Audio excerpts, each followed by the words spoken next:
bagaimana defisit gula di Indonesia ini berakar pada faktor agronomis ya, di mana agronomis dan industri berputar pada lingkaran luas area tebu yang terbatas ya, di mana produktivitas itu rendah dan manajemen pabrik yang belum optimal. Tadi sudah dijelaskan manajemen pabrik 0,2, ada yang sampai 7,2%, ada yang 8%. Jadi ketiga hal ini membuat hambatan struktural ya, yang membuat produksi kalau kita bicara secara nasional ini jauh tertinggal dari kebutuhan konsumsi. Karena kita ketahui bersama, gula itu adalah komoditas strategis yang dikonsumsi oleh seluruh lapisan masyarakat.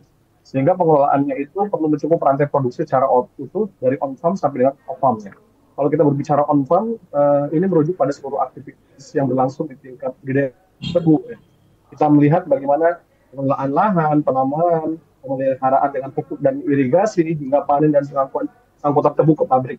Sementara untuk off-farm sendiri, ini berada di sisi hilir, yang mana proses pengolahan tebu di pabrik gula, pemurnian gula menjadi kristal, pemilihan gula kristal, ya, penyimpanan, distribusi, hingga pengaturan bahan niaga dan harga.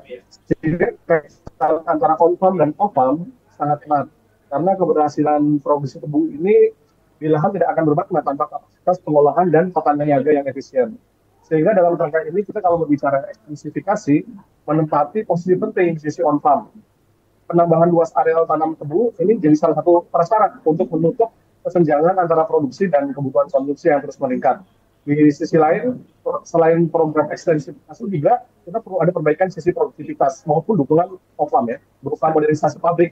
Kalau kita ketahui ada beberapa pabrik, ada pabrik yang di Gorontalo, perlu ada modernisasi pabrik, kemudian ada distribusi yang efisien dan niaga yang transparan. Sehingga ini menjadi sebuah gambaran untuk proses yang ada. Karena kita melihat data resmi di DPS tahun 2023 mengenai luas areal tebu itu hanya sekitar 489.000 hektar dengan produksi gula sebesar 2,2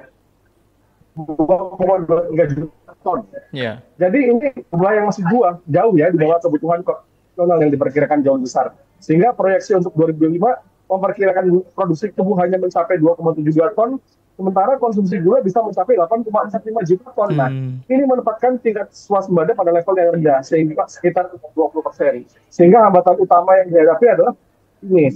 Oleh karena itu, maka ketimpangan antara produksi dan kebutuhan masih besar. Pemerintah ini saya dengar juga akan merencanakan impor ya, 200.000 ton gula mentah, saya dengar seperti itu. Dan ini memang pada tahun 2005 ini sudah berjalan sejak awal tahun sebagai langkah pangan. Oleh karena itu, maka untuk produksi lokal sebenarnya masih dianggap cukup untuk beberapa bulan ke depan. Namun impor ini dipandang perlu untuk membuat cadangan pangan pemerintah, sehingga bukan sebagai sinyal kegagalan, tapi ini sebagai bagaimana pemerintah itu bertahan dengan kondisi yang ada untuk memenuhi kebutuhan konsumsi masyarakat.